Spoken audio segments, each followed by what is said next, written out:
বন্ধুরা, চাচা ভাইপো নার্সারি থেকে সারা ভারতবর্ষই আমাদের গাছের চারা পাঠানো হয়। চারাগুলো কী সিস্টেমে তৈরি হয় সেই ভিডিওটা আপনারা আজকে দেখুন। আমাদের পাশে থাকবেন, সঙ্গে থাকবেন, আমাদেরকে সাপোর্টও করবেন। যেভাবে সাপোর্ট লাইক করছেন আপনাদেরকে ধন্যবাদ। আর বন্ধুরা, আজকের যে ভিডিওটা আপনাদের থাকছে সেটা হলো বহুত গ্রাফটিনি ভিডিও আপনারা দেখেছেন।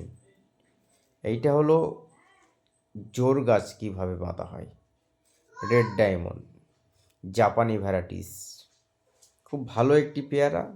পেয়ারাটা কেমন কালার হয় আমি স্ক্রিনে দিয়ে দেবো। রেড ডায়মন্ড পেয়ারাটা পুরো লাল কালার, আর পেয়ারাটা খুব দারুণ খেতে, খুব খেতে মিষ্টি আর দেখতেও খুব ভালো। সেই রেড ডায়মন্ড পেয়ারা এই গ্রাফটিন হচ্ছে জোর। এটা গ্রাফটিন নয়, এটা হচ্ছে জোর গাছ। এই গাছটা শুবিয়ে নিতে হয়। আমাদের এই লেবার সব শুবিয়ে নিচ্ছে খোঁটা মেরে।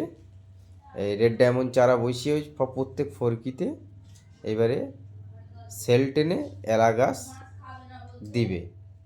ঠিক আছে, এই পাতা কিছু ছড়ে নিল।